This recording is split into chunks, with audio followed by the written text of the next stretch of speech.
Hello, guys. Welcome to another episode of Grande Gang TV. Here at Grande Gang, it is our mission to inspire you to live life grande. And the purpose of this podcast is to provide you with knowledgeable information that can actually help you live your life grande. We just want to expose you to different ideas, different lanes, different things that you might be interested in, and provide you with actionable advice so that you can live your life grande and just get the most out of your own life. So today we have a special guest here, another music industry guest. This is kind of the middle of our music mini season that we started off with in our last episode with Jonesy. And today we have Bodega. So Bodega is an operations specialist in the music industry. He generally covers the back end. So setting up things, and I'll let him elaborate on that a little bit later. But that's pretty much what he does. Another great homie from Twitter, one of the real good homies. But I'm without further ado, I'm gonna let him introduce himself, and so he can put us onto some game. Yo, what's good? You know what I'm saying? It's Bodega. Um, as Grande said, music operations, more or less. So, I don't necessarily deal with artists directly.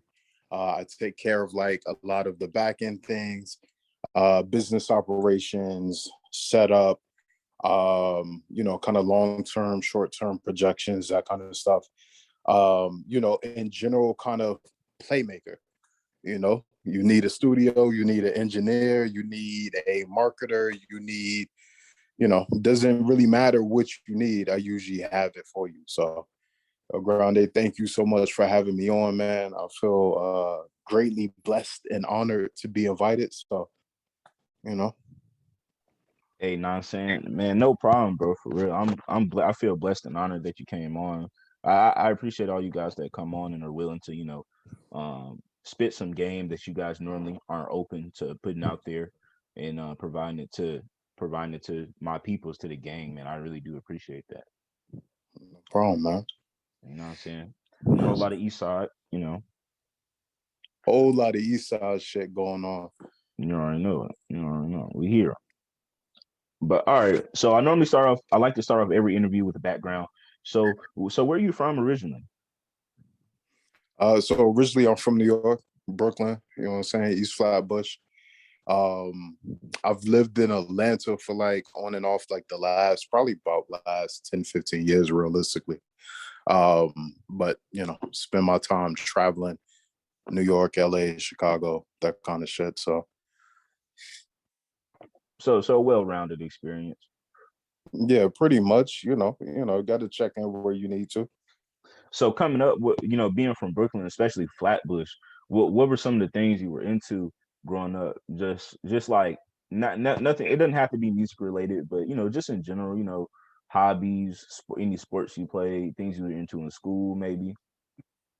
So, it's interesting, right? Like I was really into school, but I guess not in like the traditional like sit down and learn the lesson being taught and all that other kind of shit. Like I was really interested in science, really interested in history, and I would study those kind of things on my own. But in school, I would be bored, so I get kicked out for disrupting class or whatever. So, man, like I don't know. I enjoyed school, enjoyed learning, but didn't kind of fit in with following directions, Yeah, let's like say. you didn't fit in with fitting in. You know what I'm saying? Like, yeah. Exactly. So my mom's always said I was a rebel without a cause. So yeah, that I mean, and I was really, really interested in cars growing up. Like I figured like I would do something with cars when I got older. You know what I'm saying? Like I would spend all my time like looking at different models and noticing their differences and like all that kind of shit. So, you know. Did you used to like hit the swap meets if they used to have any up there? I'm not hip to New York. I've only been once. So I mean like not necessarily like swap meets, but like you know what I'm saying? Like in Brooklyn, if you needed to get something from somewhere, Utica Ave was pretty much where you was gonna go. Like you could go up the entire Utica and it's going to have whatever you need. There are car dealerships on Utica Ave. There are clothing stores on Utica Ave. There are farmers markets on Utica Ave. Like no matter what you needed, it was on Utica. So, if you was ever going to go shop or anything like that, it's usually where we went. Word. So it was kind of like all in one place. Mm-hmm. Yes, So sir. so did you not only like noticing models on the street, were you into like the car magazines? Like did you like to look at the magazines?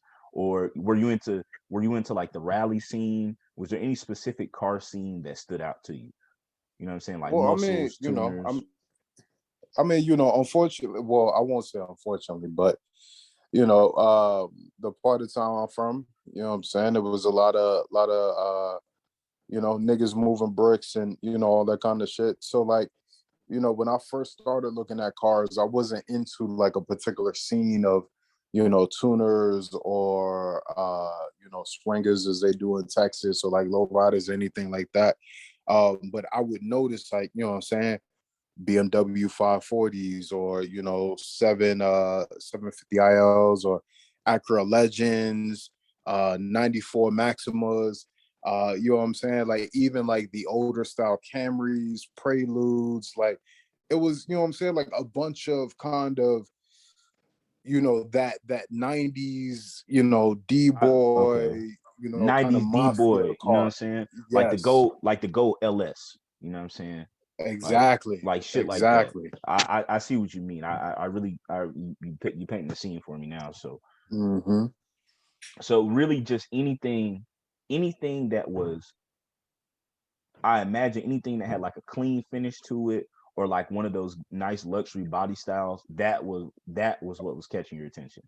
Yeah, those classic styles with the 5% window tint, the matching rims, you know what I'm saying, done up super clean on the side. Like those are the kind of things that are like immediately caught my eye. And it wasn't even necessarily because they were luxury cars, but just the presence of the car on the road. You'll look at like a Ford Taurus or anything like that, and it's cool, whatever case, you'll notice it. But like, you see black on black Act Legend coming down the road, like it's just Same. different. It's And just different. I'm with you on the Act Legend, man, because my uncle actually got an Act Legend a couple years ago, and I always my favorite probably early 2000s car is a '01 TL, '01 Acura TL, Mm-hmm. white Yeah, diamond, the white old diamond gold TLs, edition. yes. Yes, sir. So I'm already like I can definitely see what you're getting at. Just kind of that.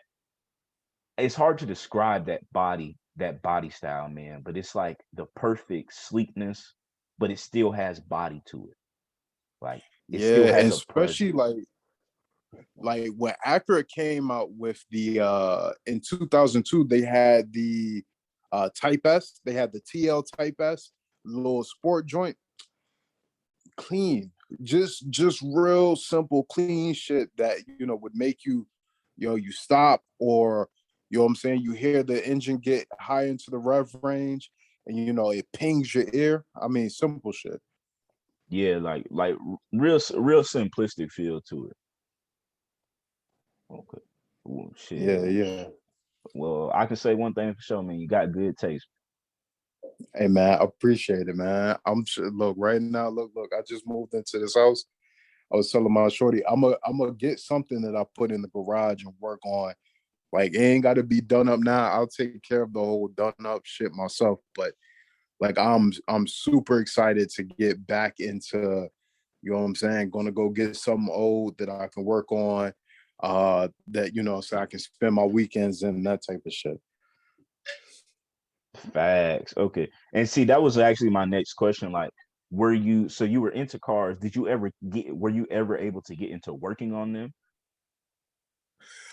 Yeah, yeah. So I spent probably from 2010 to 2015 heavy in the Atlanta car scene.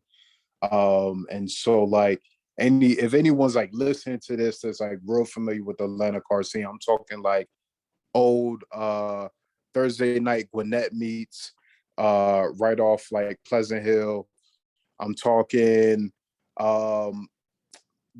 first Monday of the month, like varsity meets at downtown Atlanta.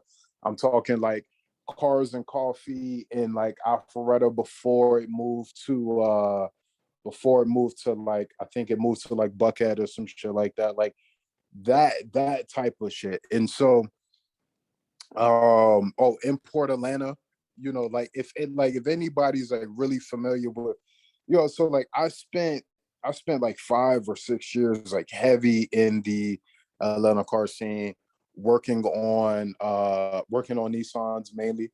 So I was rolling around with this group called the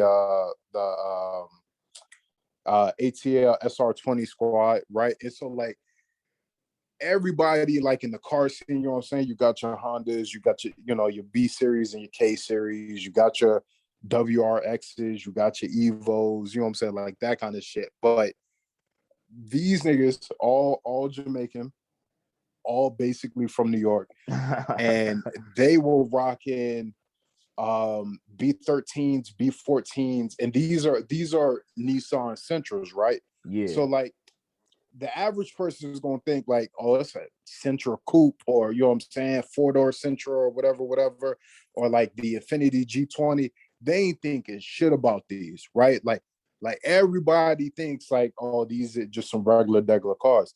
But like niggas wasn't hip to the SR20 DE coming in the B13, B13, B14, the P10, P11.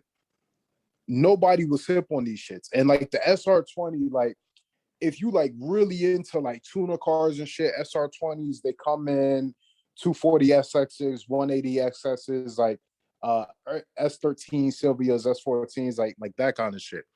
Nobody was hip on these same motors coming in these front wheel drive cars. So in Japan, there is a motor called the SR20 VE, right? And that like VE Mhm. DE distinction is super important.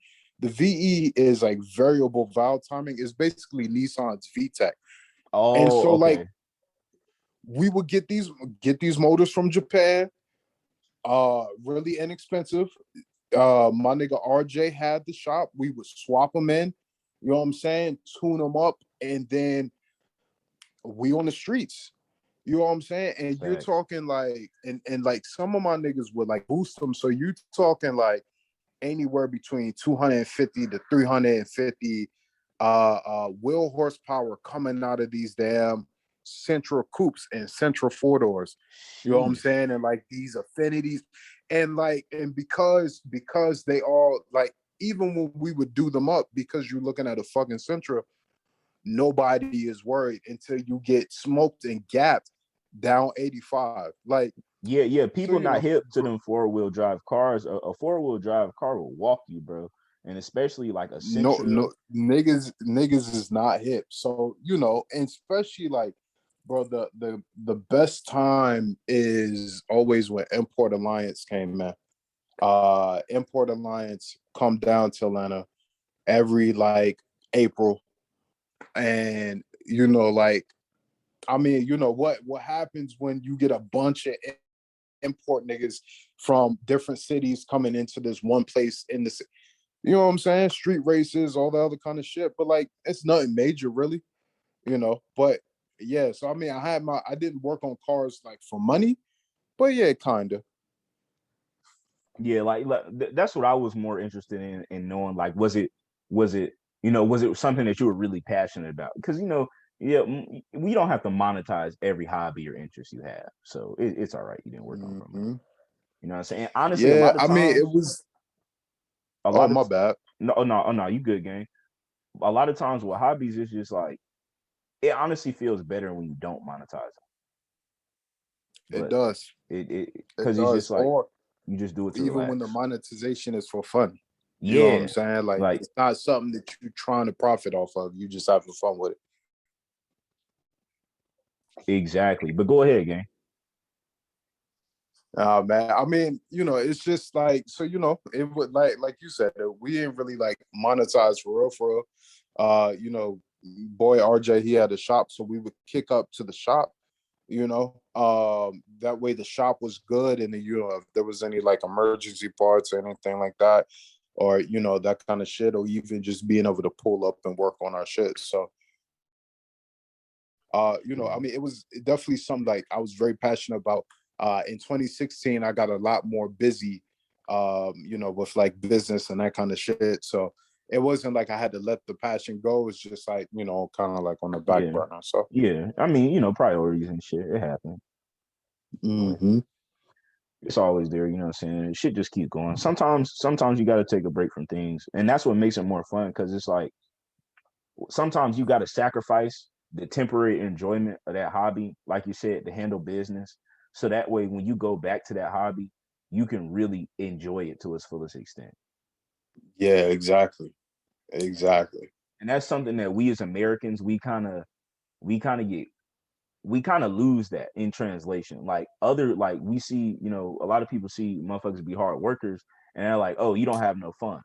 And it's like, no, they do have fun, but they just delay their gratification a little bit. I'm gonna go make 6, 7 figures. Well, not like it's easy to make 7 figures, but I'm gonna go make 6 figures. We go save up money so that so I can enjoy my hobby to the fullest extent. Because yes, there's something raw about enjoying your hobby just for where you're at in life, but eventually, as life progresses, you want everything in your life to progress. If you're at least if you're like me at least, which I imagine you are. That's facts, man. That's facts. And first and foremost, hold up. Shout out to Hugo. Delayed gratification. You know what I'm saying? You He's know what been I'm saying? preaching that like 5 years now, No but like bullshit, swear to God. that's facts though. That's facts. Here in America, we have so much access to be excessive. You know what I'm saying? When we eat, when we drink, spend money, you know what I'm saying? Because we have everything on demand all the time. So we don't really know shit like moderation or delayed gratification or even being able to like, kind of like cut back on certain things or whatever, especially when you up. You know what I'm saying? Like it's No one thing cap. when you broke and like you looking at those kind of things, whatever. As soon as you get some money, you spending that money. Like the moment the money touch your hand, it's gone, and you like, oh well, that shit coming back. So I'm gonna live life right now. But delayed gratification is definitely something that we have to practice. We have to practice because like And I once like how once you you get said up, practice. I like how you said practice because yeah, it's a discipline. It's just like yes, sir. fighting or something like that. It's something that takes skill. But keep going. Yeah, man. I mean, it's just like you said, man. I mean, it's more than just getting the money, you know what I'm saying, and being able to spend it. But having the savings so that, if something goes left, you can still recover. You know what I'm saying? Or like being able to build up a primary business and building up, something that what's that term that they call passive income. Yeah, You know what yeah. I'm saying? Build up a business and turn it into passive. So now you're making money off X, Y, and Z while you still have your earned income. You know what I'm saying? That kind of shit.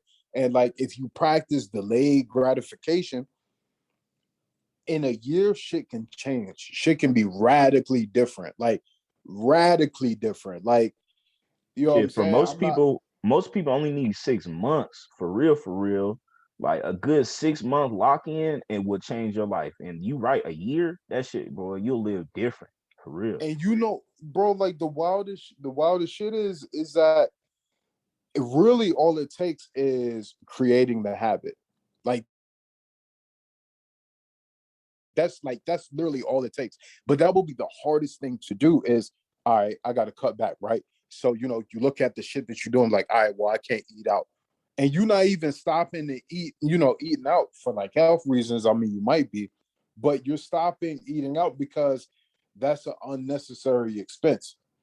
You know what I'm saying? You can always run the Tara route and get the chicken, get the rice. You know what I'm saying? Get you some veggies at Kroger. Run up your Kroger Plus card.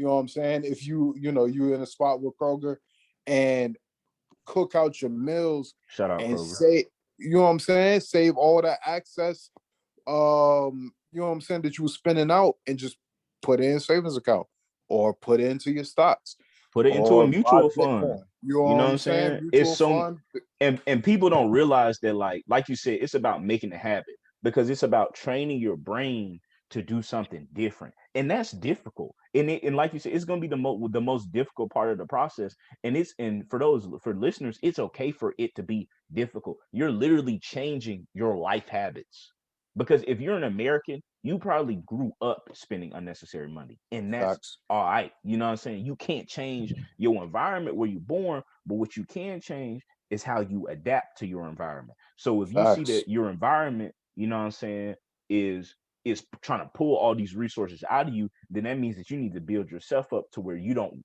to where you can resist those things, and for the lack of a better thing. You know what I'm saying? Because what people don't realize is, with being consumers, bro, if you give up consuming for a year or two, like Hugo, he's a great example of this shit.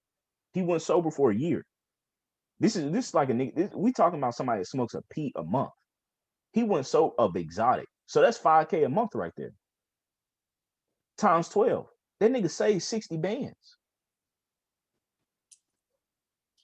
Like, over the course of a year, he saved in the ballpark 60 to $80,000, just because he chose to delay his gratification for a year and stop doing something he loved to do to focus on himself and build himself up. So it's gonna be difficult, bro. But now the level, now he's built himself up to the level. I mean, he's sober again now. He's going sober again now. But you build yourself up to where you can enjoy for real now. Yeah, Now, it's now you can enjoy for real. You're not even counting, like, you know what I'm saying? Like, it'd be some shit where, you spend some money, you spend access some money and you count it and you're like, oh damn, shouldn't even spent that. Oh damn, I could have did such and such or whatever, whatever. no But you cap. up because you practice discipline, and now you can still spend the way you want to spend, and making sure you shit, you know what I'm saying, shit is straight. Like, dog, I know there's many of us who, you know what I'm saying, we had parents, you know what I'm saying, we had parents, whatever the case, who, we wish they would have did things better. Or like, damn, you ain't have access to such and such. Like, you know what I'm saying? There was no way you could have put us, you know what I'm saying, in a better position so that like I could like elevate it, and I mean, like, at a certain point, somebody got to do it. You Facts. take whatever your parents gave you, you know what I'm saying, and And you build on elevate it. it, because shit, bro. I mean, you know what I'm saying? I mean, not to make this racial or anything like that, but you know what I'm saying? Them Caucasians over there, they 400 years, man. They had 400 years head start. Like, we can't change the head start. We can't change the head start. We aren't in a position yet to necessarily change the politics, like the fundamental aspects of the politics or whatever the case. But what we can do is amass our resources by practicing delayed gratification. And you know what I'm saying? When we pass off, you know, hand off the baton or some shit that you built, and now your children, or you know what I'm saying, your cousins or whoever else, can take that shit and flip it 100 times, all because you spent a couple years staying down and just setting some shit up instead of trying to live like every moment is your last. And I mean, it can be, every moment can be your last moment, but also, if it's not, at Now you least you fuck. got something in the tuck. Exactly. And you can't, and I like how you brought that up. It can be your last moment. You know what I'm saying? You never know. But shit, what if you wake up tomorrow? You know what I'm And saying? you Like, wake up tomorrow, you woke up broke because you spent you all your know, money. you know what I'm saying? You fuck now. Now you got to deal with now you got to, and that's the thing people don't get. Now it could really be your last moment and you don't got shit. So now, you know what I'm saying? Like this isn't no dig to people, bro, but like life insurance, one of the cheapest investments you can ever make. Man, Life insurance, man. Like we as a community, as black people, we cannot live for every moment, and then at the very least, not even have nothing tucked away in the form of a life insurance for that when the moment is over, your peoples can take care of you. They can Bro, get you. the younger you are, the less expensive life insurance is. And I'm so glad that we get to talk about this before we go into like the music conversation, because the music industry does not have a union, which means that you niggas do not have health insurance. You niggas don't have 401ks. You don't have life insurance. You don't have any kind of like guarantees other than like what, yeah, whatever your contracts or your endorsements stipulate or whatever. But life insurance is the one thing that you can buy that shit, nigga, if you go tomorrow or if you go 20 years from now, you are straight. You know what I'm saying? At the very least, get enough so that, you know what I'm saying, your family ain't making GoFundMe's when you pass off. Like, Or you know what I'm frying, saying? or And I got to mean, fry fish or nothing like that. You know what I'm saying? bro, like, you know what I'm saying? Niggas got to do the fish fry fundraiser for the funeral, bro. Like, come on, dog. It take the average cost of a funeral, burial, that kind of shit is somewhere around between 7 and 10K. You Facts. can get a life insurance policy for like $7 a month.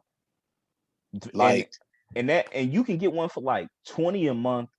And I've seen a couple. You can get like it's like 20 a month, bro, and it covers like 50K, stuff like that, 50K, 100K. yeah, Like, bro, literally that way, if the moments do run out, not only can your family put you away properly, your family they'll always miss you. You know what I'm saying? You can never replace a person's impact, right? But at least they won't be missing you and be financially fucked up, because grief is exactly. enough to deal with. But as a community, bro, we a lot of us are we go through we go through loss so much, and like you said, because we don't have life insurance now, your mom and them fucked up, and they got to go to work, bro. They can only be off on bereavement for so long before they're gonna stop getting paid. You know, Some like 2 weeks, and that's if their company is kind to them, it or they got literally some if PTO time saved up or some shit like that. like literally if, but you know what I'm saying, for the price of a 2 for 20 at Applebee's once a month, you could have money taken away. And I gotta get Beezy up here, man. I gotta get Beezy up here, dog. You know what I'm saying? To spit that real financial game on a young nigga. But bro, I've heard you can even take loans out against your life insurance policy. Yeah, I don't know much about that. Speaking of, shout out to Bees, because she was on the timeline talking about that too one day. No cap. She the So one like putting me onto it. I ain't know that. yeah, I didn't know either. I didn't know either. I'm not going to disclose how much life insurance I have, but like, if I go tomorrow, my family is straight. You know what I'm saying? Like, they are a-okay. But like, when I got to do more research on the taking out loans against your life insurance, that kind of shit, because that's a whole nother flip. That's a whole nother, oh shit, nigga. Let me put some money in the stock You market. know what I'm Let me saying? invest into this play real quick, Bro, something bro, like bro, that. bro. Hey, let me buy this plain Jane Rolex right quick and wait a year on it. You know what I'm saying? Stuff like when you talk about a 400-year head start like you did, that's the type of shit that you're dealing with. Like as a Mm-hmm. community. That's it, because they have life insurance.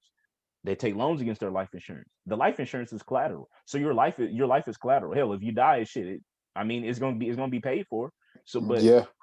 so literally it's literally free money that you can use to make even more money. And bro, 20 to $50 a month. You telling me you ain't got that? You know what I'm saying? You ain't got an eighth? Bro, the point that you just said, free money to use to make more money, is people. I promise we gonna get to the music shit, but like, all of this adds context to like music business shit. But yo, being able to the way black people use credit, and I'm not gonna say all, not all, but the way some black people use credit, or people who are like down bad or whatever the case, they use it as like an extra, right? You know what I'm saying? I got a couple credit cards. I got a $1,000 limit on this one, or 300 limit on that one, whatever case. I can go ahead and spend this real quick, whatever, and then I can pay it back eventually, right? Instead of using it as like, okay, well, I got this X amount a month. Let me go ahead and And invest this money into some sneakers and some resell them stocks, shits. You know what I'm saying? or yeah, or like a quick sneaker flip or whatever the case, where I can double it, or like anything like that, where like, oh, this is free money. I can use this money to make more Mm-hmm. money. Because unfortunately, for the capitalist society that we live in, which is a whole nother discussion, it take money to make money.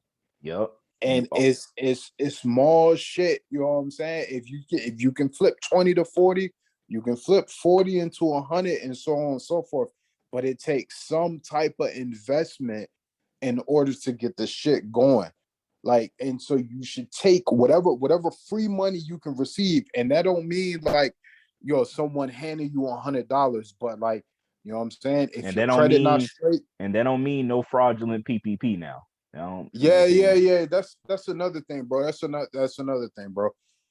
Y'all playing with people who had a 400-year head start on y'all, talking about PPP loan fraud and all that other kind of shit. There are many legal loopholes for taxes and free money and loans and Grants, all that other kind of shit. stipends, You, all types of shit. stipend. You all you got to do though is practice delayed gratification, get your credit up a little bit, and then consult a financial advisor. I'm not giving you financial advice. I'm just teaching you the things you can do to practice delayed gratification and what happens if you teach them. Okay, so go find a financial consultant, do your own research. You know what I'm saying? Don't just take niggas words for shit, but do your own research. But yeah, simple shit.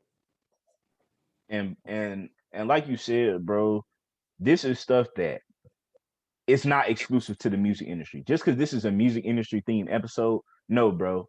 This is something that everybody, all black people, should be hip to and should be doing. Because shit, I'm some black people, bro. I'm young as hell. When I got my first credit card, I fucked up and maxed that bitch out, and I'm still trying to pay that bitch off. Yup, it Still trying to pay it happens. off. And Yeah, but you gotta fuck up, you know what I'm saying, to know what you gotta do better. But from now on, like you said, bro, once I get them shits paid off, guess what I'm finna do? Use them to make more money. Use them mm-hmm. for business expenses. Use them, take that money and you put it towards something that's gonna make you more money. Take that money and put it towards something that's gonna, that you can use in the future. Yeah, man, and I hope, what I'm saying, for the people who are listening, I hope that they have context where, like, if you're not practicing delayed gratification now, or if you fucked up something in the past or anything like that, that's okay, and it's okay because realistically, you are programmed to be a consumer. You are programmed to be a agent of capitalism, where you participate within your role, whatever that is. Either, you know what I'm saying, you an owner who owns some shit, or you a person who buys some shit, or you an investor, or whatever. So like those kind of things are normal. It's all things that we all do. But in this particular section right here, what we're talking about primarily is reprogramming your thought process, reprogramming your actions, you know what I'm saying? Reprogramming the things that, get you like impulse and that kind of stuff, and practice a delayed gratification, so that when you up and you return to these things that you want to do, that you want to buy, that kind of shit, you're not buying them against, earn income. You're not buying them against things that, well, shit, I shouldn't have spent that money. You up and you stable. That way you can spend what you want to spend and still be straight afterwards. That's all. Exactly. And don't think about it like, oh damn, I gotta make $1 million, bro. I gotta make no, bro. for real, if as an American, I'm gonna bring out some stats right now. You know what I'm saying? If I remember correctly, this off dome, but it's, believe me, all my sources verified. 68% of Americans, I think, cannot handle a $500 emergency. So if you listening to this as a Black American can manage to pay off your debt, manage to get a negative balance of zero, and then to establish a savings through delayed gratification of a year, that's even 10K. Dog, if you can save 10K, you're winning in America. Compared to the average American, you're on your way. You're winning. You're comfortable now because the 10K can cover a plethora of emergencies. You can even, and now you can take that $10,000 and with your new and improved credit, take it and what, like we just said, use it to make some more money. And since this is a music thing episode, if you, let's say Amazon, so if you let's just say you work at Amazon, some warehouse, right? Yeah, you make music, but good studio time costs money. Good beats cost money. All this shit costs money. If you take your earned income, save it, invest it, figure out ways to turn your earned income into passive income, now you won't be sweating, worrying about how you're going to pay for that studio time. Now you can really go to the studio. Now, if you need to pay some money to get a slot on somebody's undercard for a show, you can do that. You can do those things. And it's not forever. You're not going to be stuck there forever. As long as you believe in yourself and believe in what you're trying to do, you're never going to be stuck nowhere, bro. I promise My you that. nigga spitting. Never. You're never going to be stuck. But sometimes you got to use things as stepping stones. I'm doing that shit right now. Bro, I'm working for a full-time job to use it as a stepping stone to take Grande Gang to where I want it to be, to take my other business ventures to where I want them to be, because it take money to make money. And God damn it, at the end of the day, a job is good for you because it teaches you delayed gratification. If you get paid every week, that means when you first start your job, you 2 weeks in the hole. So you know what I'm saying? You got to wait 2 weeks on that first week paycheck, bro. Like you gotta wait the week you finna work and the next week to get that paycheck, bro. And then still, you gotta think about things. I said this to a friend today. You have to think about working uh for a company, earning income. You have to think about it as conditioning, right? In football, you condition yourself. It's some Mhm. shit it's some shit you hate to do, but you gotta do it because it's gonna help you play the game better. So Mhm. if you want to play the game as to the best of your ability in the music industry, whatever you want to do, sometimes you got to do some shit you don't like to do so that you can play the game better. And I promise you, bro, if you're listening to this and you feel like you're in a stuck place, find something that you can do to make some money right now. Write out a list of things that you would like to do in a year. Put that list somewhere safe.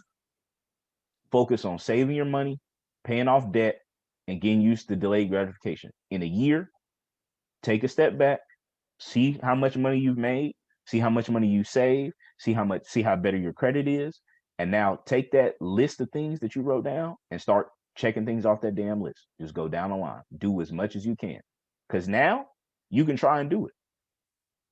And bro, and ain't nothing wrong with a lot of. I feel like a lot of stigma in the Black community.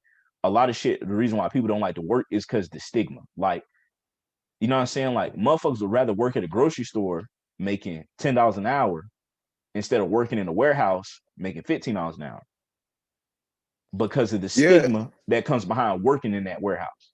Oh, you a yeah, warehouse and I worker. mean, that kind of shit is all, I mean, working in a warehouse is manual labor. You know what I'm saying? So I mean, if you want to make it that deep, you can. Talking about white man and slavery, and that kind of shit, you can. Same thing with working in customer service. If you're working at fast food, you're hot, you smell like food. You know what I'm saying? You're not Yeah, shit. You really can't get the food for free, for real. But whatever the case, you're serving ungrateful people who have disposable entitlement. income. Yeah, You know what I'm saying? Entitlement all day. I mean, those things are very, they're very very real understandable. and they're Very, understandable. yeah. It's real. It's understandable, bro. We all feel it. But guess what, bro? That's the way the game is. You know what I'm saying? You can't change the game. The game, bro. I promise you, you will live a so much more for a fruitful and successful and happy life if you stop trying to change the game, bro. For whatever reason you exist at this point in time in this capitalist society. Unfortunately, is it fair? No. Is life fair? Hell no. But guess what, bro? This is the time you living in. So you gonna either you gonna dismantle the system like you want to, or you're gonna have to participate in it. There is no in between. There's no in the middle. You either participate or you dismantle it. Because putting yourself in the middle is only wasting your own time. Do whatever you need to do to find your self fulfillment. But just understand that you ain't the only one going through it, bro. You think everybody working these jobs want to be at these jobs? No, but they want to put food in but they want to put food in their mouths. You know what I'm saying? They want to eat at night. They want to do the things they like to do. So sometimes that's why it's important to have a goal and a purpose. So that way you don't get stuck in that cycle and you don't get stuck with it. Nothing, everything is temporary. Nothing is forever. Hey man, couldn't have said it any better myself, to be honest. You know what I'm saying? But man, we're gonna get off our collective soapboxes and get into this music.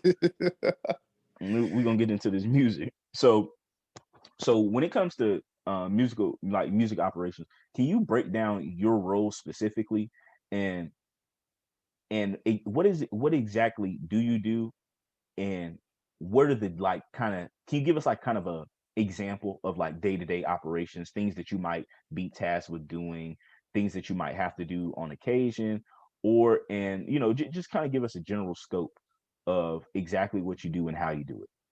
Okay, okay, I got you. So I'll break this down into three parts, because I consider them kind of separate, even though they have a lot of overlap. So with Creators After Dark, it's a indie label here in Atlanta. I'm the head of music operations, and my day to day is literally back end system management. You know what I'm saying? Like, putting the systems in place for our artists to succeed. So, if I need branding from one of our brand strategists, or if I need the A&R to work on something specific as far as like rollout for like the artist's project that they want to release at a certain time or that kind of shit. My main thing is to assist in that and however it needs to go about. So the CAD tour, the was that Legends of the Summer tour that we just did, picking the cities, doing the coordinating with the people who are on ground, discussing with the venue owners, the profit projection or anything along those lines, coordinating schedules and travel and all those kind of things, as well as making sure that CAD is represented in the best way that we can be. So overall, basically, I'm going to oversee everything that is not directly, say, music management, which is more kind of like Jock's thing, that kind of shit, and then direct like artist input as far as like A&Rs and that kind of stuff, who curate projects for artists. Like, I'm not really going to do those two things. I've done those things in the past, but currently I don't operate within that space, unless I choose to. The second part of what I do is um business development for artists under my company, Blackout Music Group. I originally funded that company in 2017, to primarily focus on artist management. When I took a look at artist management, it was like, all right, well, this may not be for me, but there's certain aspects that I can take from this. So what do I mean by business development, right? So I mean that as an indie artist who's starting out, the questions that you're usually going to ask are um, how you can make money. You're going to ask something about masters and publishing, right? And then when you start going into the publishing like loop, publishing black hole, you're going to start asking, questions about like the difference between mechanical royalties and performance royalties and sync licenses and like how you go secure those things. How do you, operate copyrights, that kind of shit. When you start talking about split sheets for songs, between writers and producers and those kind of things. And when you start talking about, if your brand is a company or if your artist is a company, or how you should operate, or, any of those kind of things. So like I assist in all those things. How do you secure your masters, right? How do you secure your publishing? You know what I'm saying? How do you leverage those things, by building out a catalog? And how do you get the type of investment that you're looking for in order to further your music career? I tell any artist before I even work with them, or if they're in association with anybody or some shit like that, if you are looking at becoming a major label artist, I am not the person that you need to talk to. It's not me. I can assure you, it is not me. If you are interested in playing a major label system where you get your label funding, and you end up in like a 70-30 split uh fairness to the label, and you want to do that kind of shit, and like super high radio placement and all that other kind of shit, like I'm not the person for you, to be honest. I primarily focus on indie music business and indie music market share. And that market share word is a very tricky word, because when you start talking about business and that kind of shit, you're talking about masters and all that kind of shit. But market share is going to be what you carve out of the industry. How much of the market share you have or you control, either independently as one artist or collectively as a group or as a label or whatever the case may be. Non-traditional funding, so like things like investments from non-traditional music places, which means like not receiving an investment from a label or a publishing company or a distribution company, that kind of shit. When you're talking about receiving investment from like angel investors and venture capitalists and like those kind of things, like there are many different ways to play the music business, and I play it towards the indies. So and then the third part of what I do is general consulting. If you like, there are many artists in 2021 who have enough business savvy to handle their management and their creative processes. And maybe they just need general consulting on like what the next steps may be, or what they should be looking for, what they should be planning for, or someone, as they say, I hate this term, but like a dot connector, where like, hey, you know what I'm saying? I need a engineer who can do this, and this thing specifically, or I need a producer with this sound, or I need, I'm in Texas and I need a videographer who can do this, and this, and this. I can pretty much connect you to whatever you need, and it's not gonna cost you an arm and a leg. Usually, if we really really fly, usually I'm gonna just do it off the strength anyway, because one saying that we like, your network is your net worth. You know what I'm saying? So over the years, I've built up a pretty strong network of people and friends that I can call on if you're an artist that I'm invested in, or a person that I'm invested in. I can assist you in that way. So hopefully that answers that question. I pretty long winded, but you know how it Hey, goes. nah, believe me, it is definitely welcome. You feel me? Because you really taught me talking to me about some shit that I had no clue about. No, no, like honestly, no clue about. That's why I was just letting you rock, bro. For real, for real. I was really just listening and trying to soak up all the game and knowledge I can. So you're pretty well faceted there. So like I said, it's, those three areas you pretty much covered everything. Yeah, and I mean, like, I started out probably like early 2017, studying, because I originally thought that music management was going to be something that I do long term, and it may be something I return to. If the right artists come along, or whatever the case, it may be something I return to. But my idea of what a manager should be is a person who can not only create the play for their client, but also kind of facilitate and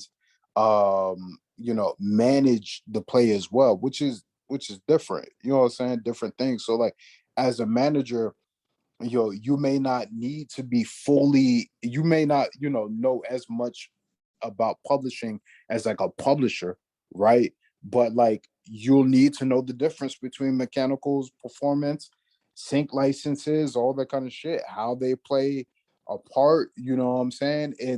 And how to direct the artist in. Okay, if you're making a song and you think this song is going to be a hit, all right. So if you think the song is going to be a hit, then we need your regular version. We're going to need your clean version. We're going to need the acapella. We're going to need the instrumental. You know what I'm saying? Because all of those things, the radio version is going to be your performance royalty. And if it's clean and the radio doesn't have to do too much edit to it, they can load that motherfucker up and play it without, without having to Like worry. like You make it streamlining. super easy. Yeah, you make it Yeah. super easy on a radio DJ.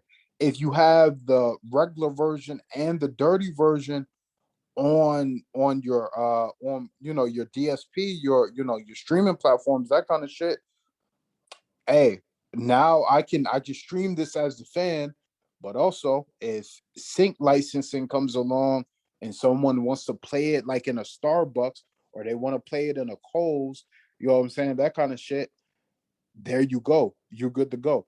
If a DJ needs to play this song and they want to mix in the acapella with whatever the outgoing song is before they drop the full track, like, makes it super easy to get those kind of mechanical and sync and performance royalty plays, um with just doing what you need to do in the studio. But as a manager, you have to know how those things are applicable, so that you can direct the artist however you need to, in order to make the play easier for you to pitch. Because a lot of that is going out and finding some money for your artist. All right. If you can find, a Sprite commercial, okay, cool. You can put some money in the artist's pockets. But the artist gotta have a song that you can put in the Sprite commercial. And if it's a bunch of cussing in it, and I gotta go recut the record, by then whoever's trying to sync the song is no longer trying to sync it. Unless you were like, some, Meg the Stallion, or Like a superstar. yeah, if you're a superstar, whatever the case, you can pretty much do whatever you want. But if you're trying to get into the game, you know what I'm saying, you got to make things as easy as possible. So, managers, they should know about publishing. They should know about revenue stream and that kind of shit. And that doesn't mean specifically like how much an artist makes off of the stream, because no one but the DSPs know that. But more so like how building up a brand or how building up a catalog or anything along those lines for an artist can help with their overall revenue stream, because being an artist means to be a business. It means to be a business owner. It means to own intellectual property, which is, your creative works or your intellectual property. You can, have your business entity hold them in your LLC. And then if you need to license them off for whatever reason, you can license them off at a specific term for a specific amount of time for a specific amount of rate, like rate of pay and that kind of shit, and not have to outright sell. But if you do want to sell, you can sell a piece of your catalog or anything like that, or sell a piece of your intellectual property, without compromising the whole, like your whole entity. So yeah, just a bunch of different shit. But no, I appreciate you for saying all of the a bunch of different shit, because that's the stuff that people need to hear, and that's the stuff they're looking to hear, especially with getting started with music operations. Because with all the information you just provided, now people can use that as a hallmark to look for when they're looking for their artist manager, or even when it comes to wanting to consult with you. Now they Mhm. can use that kind of as a like I said, a hallmark. Like they use it as a mark to determine how much does this person know about the music industry, because it's obvious Yeah, that you did your research on every aspect, not only just back end operations, not only just artist management, and not only consulting, but you've combined all three of them. You combine your research in all three of them to kind of turn into this jack of all trades when it comes to just navigating the music industry, as but not as the artist, as somebody that the artist is employing to help them navigate the music industry. yeah, yeah, man. I try my best, because um, like I didn't come from a music industry background. Like before I jumped into the music industry, I didn't have like any music industry connections. And one of the books, one of the first books that I read was volume 8 of Everything You Need to Know About the Music Business. I highly recommend that book. But um, a manager needed to have, you know, any combination of these three things, but like they needed either the connections, the money, or what I'm saying, extensive knowledge and hustle to apply. And like I didn't have the connections when I started out. Yeah, I could fund some shit if I really needed to. So like, yeah, kind of sort of money, but really not really. And then, knowledge and hustle. So like as a new manager, I had to go out and hustle. And so when I wasn't out networking, I was inside studying. So yeah. Hey, process of elimination, man. That's how you get it done. Yes, Yeah. sir. You gotta choose that best option, gang. And you actually kind of answered my next question. My next question was, how did you how did you get started into the music industry? And but it's evident that you didn't have a music background, like you just said. So, but still, how did you know that music was something that you were passionate about and something that you wanted to get into and help develop other people's careers? All right. So I'm gonna straight up tell you, music isn't even necessarily something that like I'm passionate about. Like, yes, I'm a fan of music, you know what I'm saying? But like as far as like music industry shit, like the intricacies of like I'm not necessarily passionate about that per se. What I am passionate about though is ownership, is pretty much ownership and expression. And so I got into the music business. I was talking to like, oh yeah, shout out yo 31 on Twitter, heads up rap portraits. But I was talking to Yo in like 2016, and we were having conversation about the talent that our friends had. So like my nigga X, he's a videographer, super fantastic photographer too. My nigga Pluto makes some of the best songs in the world. My nigga Rob, Rob is probably one of the best rappers I know. Lithium is one of the best singer songwriters I know.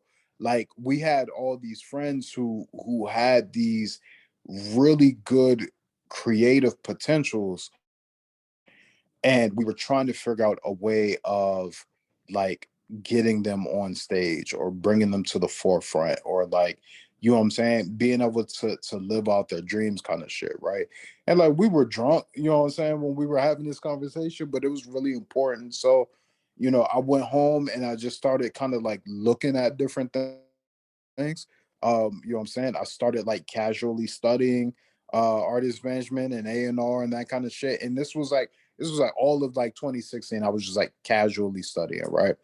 And then in 2017, I started like going to random studio sessions and talking to a few other people and that kind of shit. And like again, at this point, I have no clue like what I'm preparing myself for. I just know that my friends are really talented and creative, and You want to some help way, them own yeah, the stuff that they're yeah, creating. exactly, Okay. exactly. And so in 2018, me and my niggas, we was at MomoCon, little, anime convention in Atlanta. We was on the 18th floor at this Airbnb that I had booked out, and Rob was playing like his old music. You know what I'm saying? And like Rob is like Rob is probably the most boastful conservative like rapper that I've ever met. So like that nigga's really shy about his music, but is also really fire. So he was a little drunk, you know what I'm saying? Decided to play his old music and saw the reaction that everyone had to his music. And he hit me up like the following week and was like, yo, I think I really want to do this music shit. And at the time, like, you know what I'm saying, I was working, I was a technical consultant for Asurion and shit. And I was like, all right, nigga, well, I'll manage you then. And like literally like Facts. that's how it started. And so I spent all of 2018 getting super out of my comfort zone. So I was, like popping up to every event that there was in the city. I was spending mad money on like, studio time so that like we could experiment with shit. Um, Camera equipment so that we could like shoot shit, like was just like I didn't know where to start, so I just like started doing everything, right? And so like in the midst of me doing this, I was talking to Lithium, and Lithium was like, well, I have a studio session or whatever. And I was like, okay, cool, well, I'll come shoot it, right? And like, so I pulled up to the studio session, forgot my camera equipment, and ended up like shooting some shit like on my iPhone or whatever. And then I was listening to the conversations that she was having with the engineer and the songwriter and those kind of things. And like I could see, she was a bit like overwhelmed with the conversation. And like I had did enough studying and knew a little bit enough about business to be like, okay, well, I can kind of keep up with the conversation. And I was like, all right, well, I'm gonna help you out with, like the back end side of splits and that kind of shit, right? Yeah. And that's literally where it started. So like at the top of 2017, I wasn't managing anybody, and at the top of 2018, suddenly I have two artists, right? And so Yeah. That and that's I'm a, and it doesn't seem like a big increase or a big deal, but nah, bro, you literally have two people's careers in yeah, your hand. in Like, your hands, two people who two people who you know what I'm saying, you don't know, or I mean not necessarily don't know, but two people who you are, suddenly responsible for. And so a lot of shit that I had studied, I had to apply and learn on the fly. And so like networking, anybody who know me for real will tell you, I don't like parties, I don't like concerts, I don't like events, I don't like being all flexed up, I don't like pictures, I don't like none of that shit, right? Like I don't like loud places. You know what I'm saying? It's due to some things in my past. We won't talk about it, but I don't like any of that shit. And I was out in the city every night doing all of that shit. Every event I could get into, every bartender I could talk to, and I'll tell you, my main angle was talking to security guards. Like Word. I got into so many places and ended up talking to so many people that I had no business talking to, or I shouldn't been talking to, or I shouldn't have had access to, by just talking to security guards. I would pull up to a spot and talk to a security guard and would just like casual ass conversation, check Yeah, in on them, just that kind like of shit. chilling. Yeah. Yeah, chilling. I would buy them drinks. You know what I'm saying? I would like go run off and like, you know what I'm saying, buy their black and miles or buy their cigarettes, whatever, whatever. Because niggas can't leave they post for Yeah, real. yeah. And I would get into places. Like I would get into places, and then once I'm in there, all right, cool. You know what I'm saying? Spend a little bit of money, buy a little bit more drinks, kind of network with some people, whatever, whatever. And that would lead to like opportunities for like shows and like showcases and videos and video shoots and all that other kind of shit. And then now I can be like, all right, Rob, let's go do such and such. Let's go ahead and get into the studio session. Or all right, you got this show on the 18th that you got to be at, whatever, whatever. Just by being a normal nigga and like having some conversations, and now I can put them into some positions of play. And so like, all right, you know what I'm saying? Now I got them on stage. Now what? All right, well shit. You know what I'm saying? We got to work on the music, we got to work on, the image, that kind of shit, bring some other people in. And so again, it was just a bunch of learning on the fly. And so like in 2018, I'm responsible for two artists. In 2019, I'm bringing both of those artists back to Brooklyn with me for an out of town show. Like, so like, you know what I'm saying? In 2018, little shows here and there, cool, whatever the case. In 2019, I have them on tour. You know what I'm saying? And so like a lot of hard work and dedication and just kind of being in the right place at the right time, but also being, a stand-up guy led me to, you know, getting some real results in music without spending a lot of time in music. Exactly. Just because of the way you really kind of took the, like, I like to call it immersion therapy approach. You really just kind of Mm. immersed yourself in whatever, in what you were trying to do. And within a year of really doing that, you were able to see traction and progress and reach new levels and reach new heights. Yeah, for sure, man, for sure. Like, and you know what? One wild thing that happened to me was the songwriter that Lithium was working with, right? Like, you know what I'm saying? Like I was kicking it with the songwriter, that kind of shit. You know what I'm saying? Like, we were working on like projects, like other projects together. I found out that like she was my cousin. Like on Facebook, we was on Facebook one day, and like she started going through my friends list and like saw my pops and that kind of shit. And we cousins. And so like Damn. little, huh? I said, damn, that's crazy, bro. You would have never Bro, knew. it's like it's little shit like that that kind of like confirmed to me like, all right, I'm on the right track. So like now, like you know what I'm saying, shout out to Ayana. I can hit her up for, if I got an artist who needs some songwriting, or if they need to prepare for a show or anything like that. She is right there. And like I was working with her before like I even knew we were, like real life related. So, man, just lot of different things. But yeah, not passionate about music per se, but I'm definitely passionate about ownership. man. And then, but shit. But in all honesty, man, to be, I'm trying to let me get them words straight. In all honesty, I believe that it's extremely necessary for more people that want to be involved in music to be passionate about ownership instead of just passionate about music. Because there's tons of That's people passionate facts. about music, right? But they may not get their royalties done. They may not get this one done. They don't know how to do this. They don't know how to do that.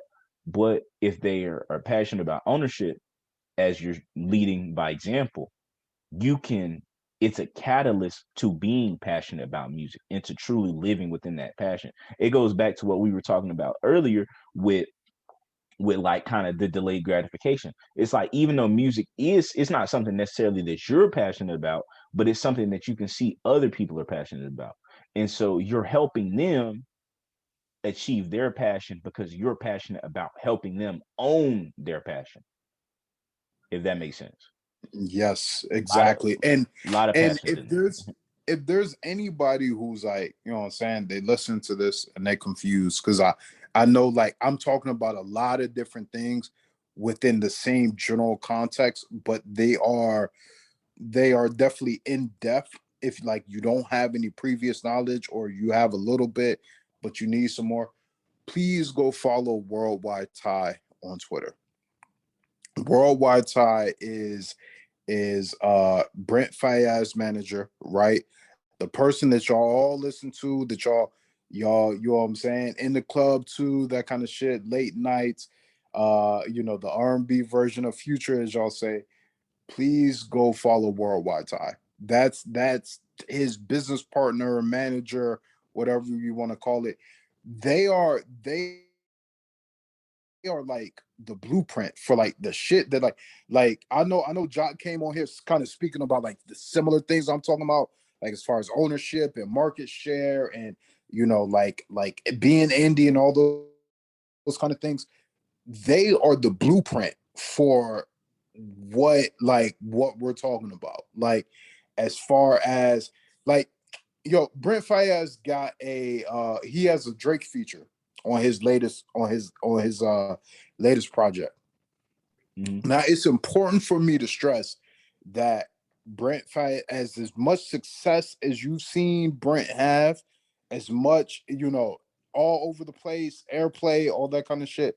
It's important to list that he's not associated with any label. He's an independent artist. He's an independent artist with a Drake feature, and we're not talking like independent like how Migos had a Drake feature, and you know what I'm saying, they was just coming out and they had a hot song, whatever case. We're talking about a well established artist who is a fan favorite. Yeah, for sure. Um, Like Brent name rang out. like exactly, like you know what I'm saying, like, and there are many more artists. Currency, Yes, Spitter. shout out Currency, Shout out shout Spitter. out I want to get Spitter on here so bad, man. man, maybe one day, man. That nigga, man. Look, man. I hear Spitter's a hard person to get in contact with, I gotta but meet him. I gotta meet him, man. shout out Mauser, his manager. Shout out Fendi P, my dog. But I mean, there are artists who are doing it the independent way. Griselda, Larry June, you know what I'm saying? Again, we mentioned Currency. If you want to go way back to like Detroit, like Trick, you know what I'm saying? If you want to talk about what's damn, I'm so mad I'm forgetting Cuz name. Pretty much underground king shit. But um there are many artists who do it the independent way, right? And so like it's not a far-fetched concept or idea. It just take a lot. It just take a lot of grinding, a lot of hard work, and a lot of kind of like not surrendering your position. You know what I'm saying? Because the moment you get some leverage or the moment you get some traction, all the labels come knocking. Every single last one of them, they will come knock. They will, pitch to you, these ideas and these, marketing plays, and how they can utilize their resources to get you in a better place. And you know what I'm saying?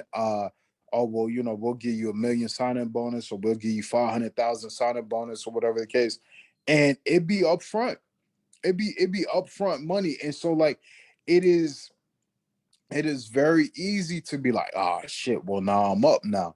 You know what I'm saying? But those advances are like loans with with no like no like give back. It's like I'm a take, like, here, you can have this $1 million advance, but all your masters belong to me. All your Exactly. You publishing, losing. yeah, You losing in yeah, the long game, bro. Short game, you you up. yeah, short game you up, and long game, but like, the other side of that is that you can sign with a major label, or sign with a label, and become independent afterwards. If you are not focused on the individual, like, what I'm saying, you got 5 albums, whatever the case, you sign your masters away, whatever, and then, after that deal is over, you decide to become independent, and now, you're rebuilding a new catalog, so to speak, one that you own. I mean, it's possible to do that route too. You know what I'm saying? But like, if you're interested in music, 20, 25, 30, whatever the case may be, um you can own your catalog and your publishing outright right now. You don't ever have to sign it away. You can put all of that into a LLC that you also own, and then license it out however you need to, and retain the ownership, while still generating income off your intellectual property, because you're licensing it. Like, a lot of people, you know what I'm saying, niggas think that just signing to like a major label is all there is. Major labels will license a lot of music. The whole Nipsey shit, when Nipsey released his debut album, was a license deal, and it was like a, like 50-50 profit split with a license deal, and but maintain ownership of it, and realize that, like, that one debut album is also going towards the last 10-15 years of like catalog that he owned outright, and all of it, or the majority of it's on streaming services. Majority of it is accessible for purchase, and that kind of shit. And so like, now you have an entire catalog, and that are new artists, and I mean, not new artists, that new fans and old fans alike They can can go all check have out. access to. So, Exactly. can I ask you a question about licensing, about the licensing? Hmm. So basically, what you're saying is in you can still be an independent artist, right? But go into a deal with the label to where they'll license and you guys split it 50-50. Yeah, So and so like, is the it licensing don't, bro, it, it don't even have to be a 50-50 split. Like, it doesn't have to be a 50-50 split. It can okay? be a, let's say the label licenses, exclusive rights to your music for like 3 years, right? Like, let's say that they license your entire catalog for 3 years. Let's say it's a 60-40 split in favor of the artist, right? And so what the label is going to do is really just amplify the reach of that music.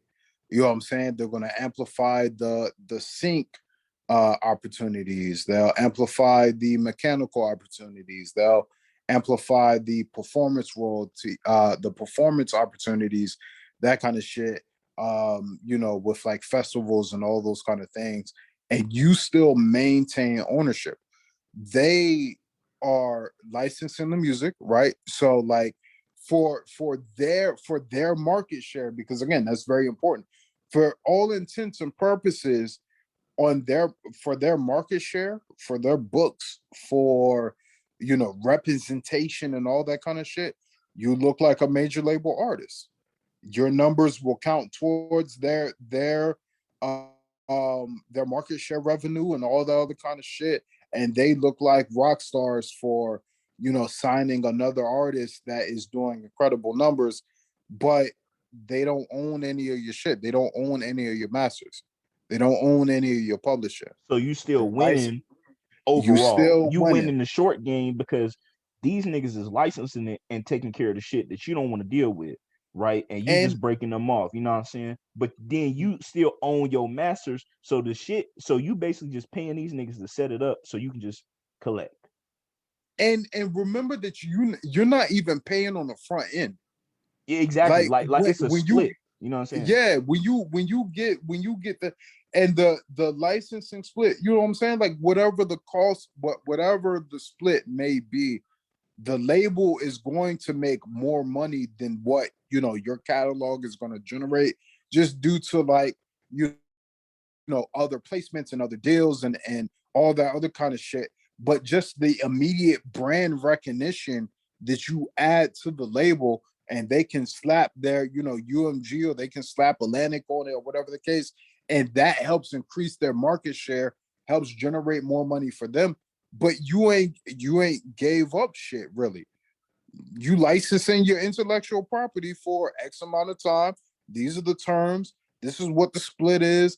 They usually gonna pay you something up front on top of the split, that kind of shit, and then bring you into more places.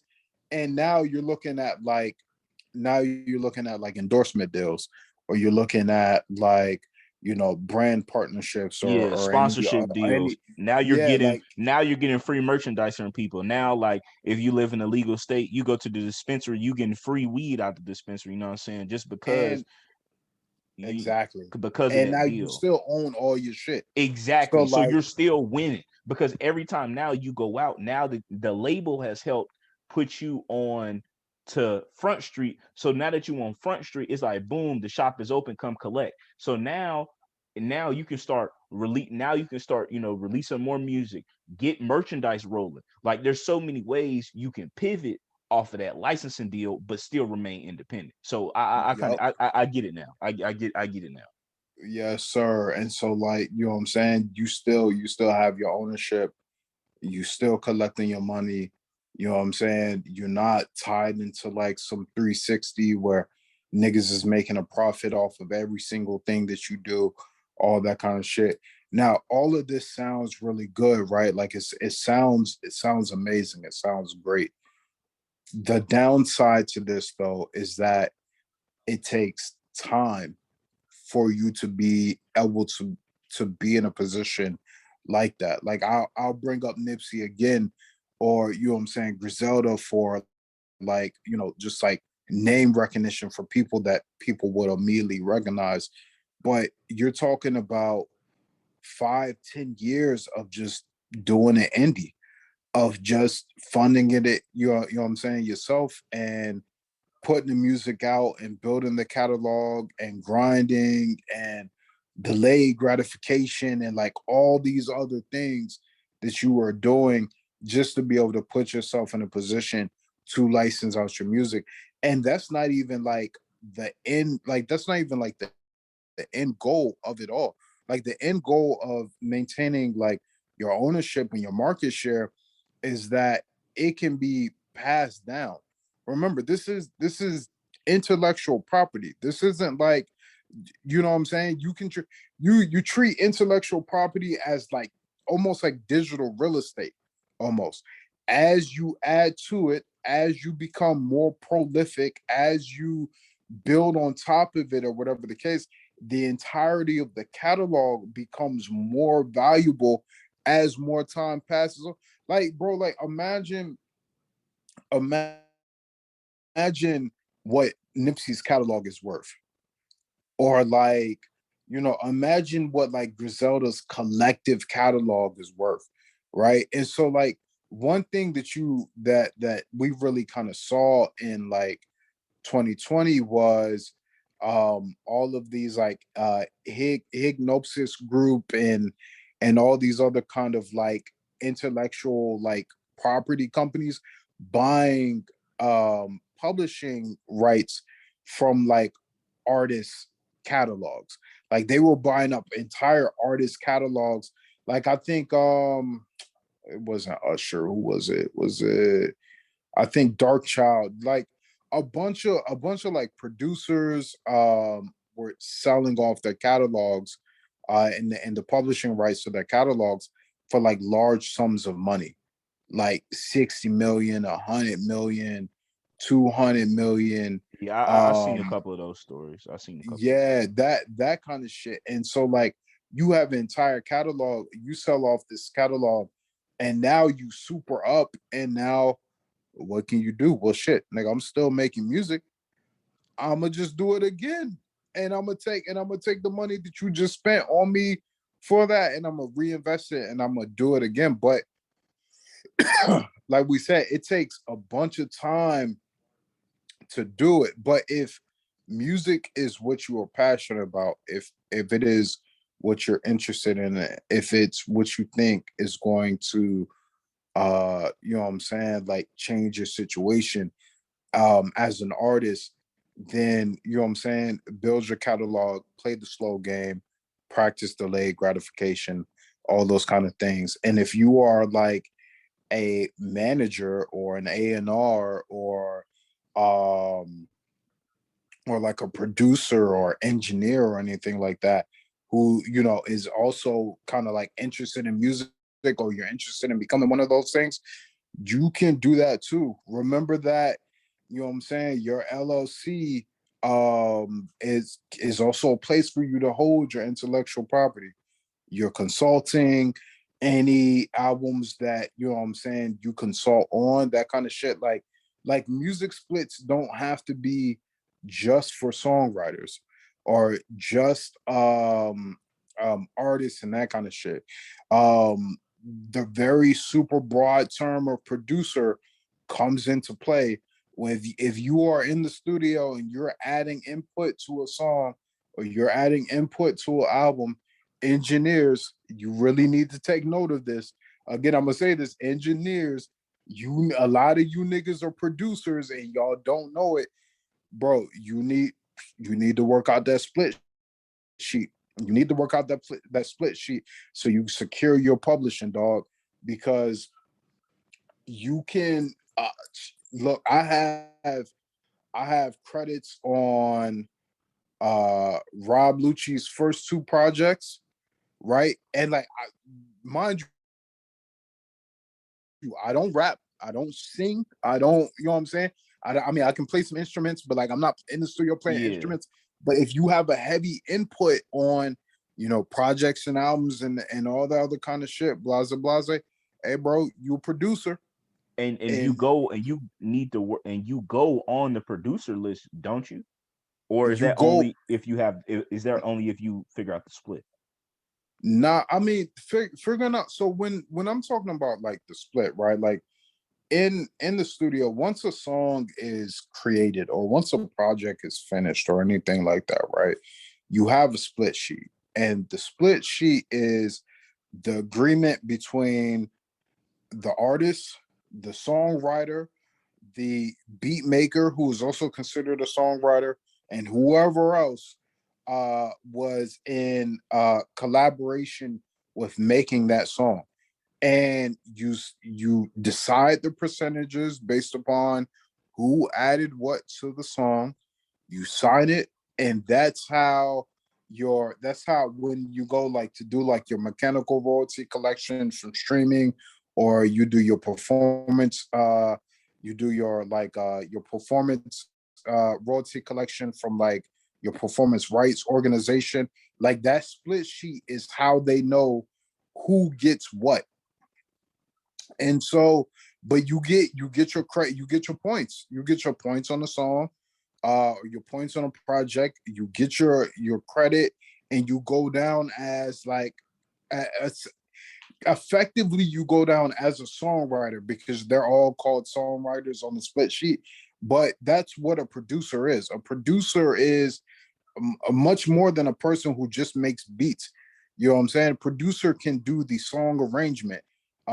They can add the input on how the song needs to be recorded, or pairing artists, or any number of those things. And so, like, you know, you would go down as a producer, get your percentage, whatever the case, and your percentage is gonna pay you out. As long as, you know what I'm saying, the song itself is doing some type of numbers or whatever, your percentage is gonna pay you out, and you build a catalog just like you would build a catalog as an artist or as a producer, or as a, you know, songwriter or something like that. So it's basically a catalog within your credits, and like you said, you can still protect this intellectual property under that same LLC. Yes, sir. Okay. Yes, sir.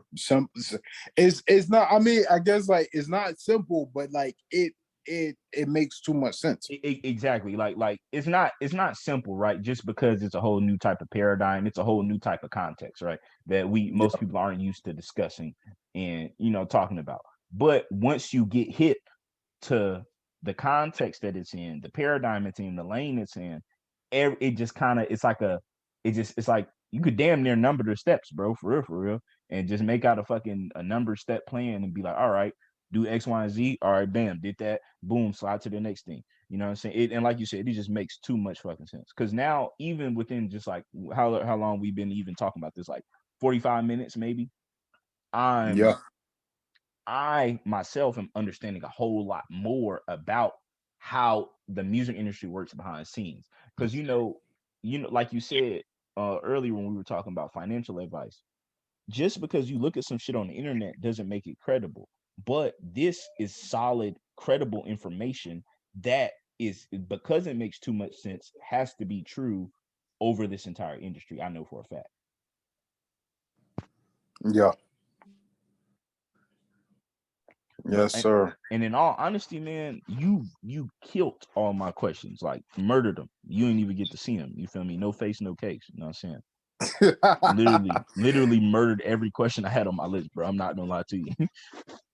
Hey man, look, man, I'm glad. I know me and Jock, we be, you know what I'm saying, we usually laugh because like this type of shit is usually just in our rants.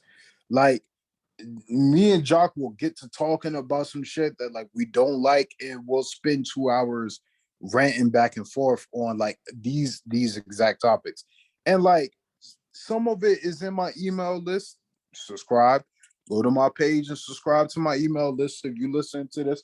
But like majority of this I usually save, you know what I'm saying, for clients because there's so much discussion. Like, yeah, we talked about a lot, right? But like each of these things that we talked about can go for another 2 hours on just like basics and how to leverage and all that kind of shit. So, you know, man, I appreciate you giving me the I can, platform to be able to speak on it. bro, and this is exactly why I'm gonna tell you exactly how I knew I wanted you on the show, right? So I did the Jonesy interview. We before we got on, we chopped it up for a little bit, and I finished his interview, and I was like, man, fuck it, I might as well do a music mini season. And I was, I was thinking about guest list. Well, no, this was after Jock. I thought about it after Jock. I was like, man, I might as well fucking do a music mini season now. The guy Jonesy on to kind of to really start off the season. Jock was really, a good way to close out the previous season and Mm-hmm. prelude into it.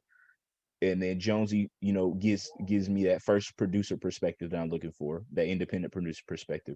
And I was like, man, Bodega be saying some shit in his voice tweets that I know for a fact he is summarizing and making so little, because I can just tell from the way you're ranting that the knowledge you have on it is so much more expansive. So I literally in my head was like, man, I got to get this nigga on here, bro, so that he can, so that he can, so that he can tell us, so that he can finish these damn rants. Because even though that's why I just let you go, bro. I just, the interview is about you. You were the subject of the interview. I'm the host, so I'm not gonna interrupt you because I'm learning. I'm learning. You know what I'm saying? For Yeah. the listeners out there, I'm learning with y'all, bro. I ain't know nothing about none of this shit, man. And for him to come up here and, like you said, and it's basically, it sounds like a rant, but it's just because there's so much knowledge and information that you can talk about on this specific topic. You could talk about this shit for days. And honestly, I would be listening for days because it's because it's an industry, because I'm passionate about ownership as well.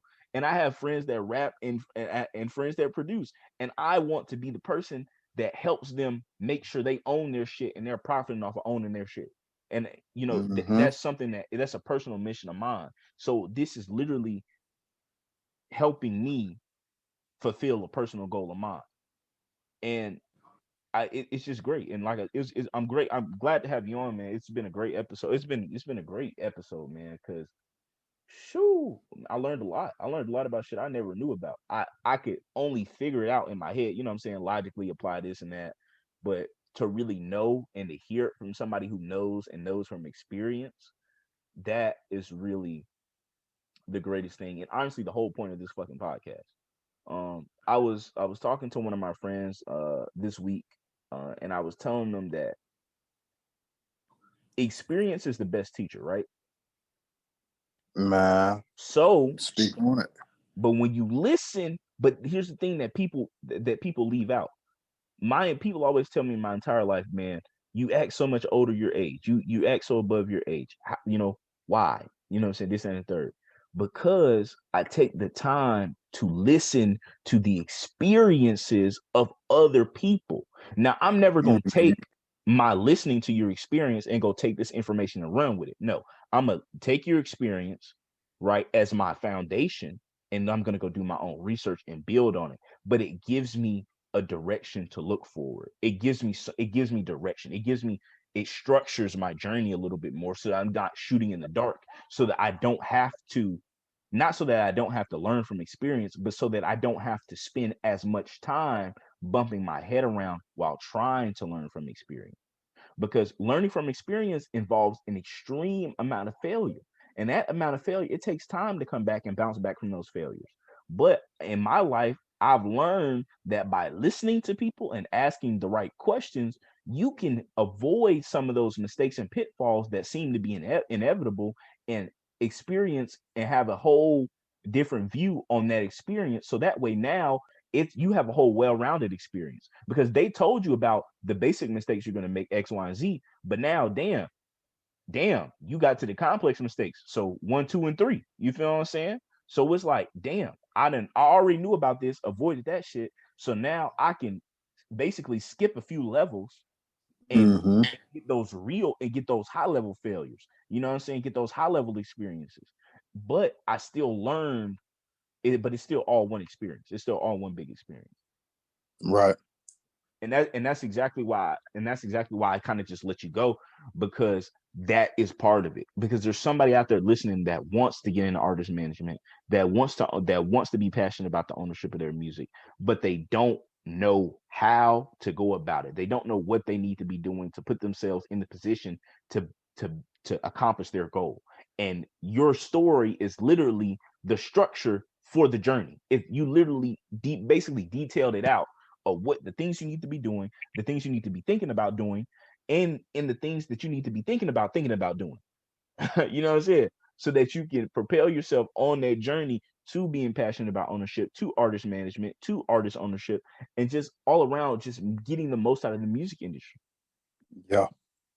Yeah, man. I appreciate it because those rants I be going on Twitter, like it really only be niggas who already know shit is be the they're the ones who usually interact with it, and it falls on deaf ears for most people, even Oh God, I was just including gonna all say the that. people who DM me, who be asking me the same questions that I answer in a voice rant. So couple things I'm a probably leave with just for clarification.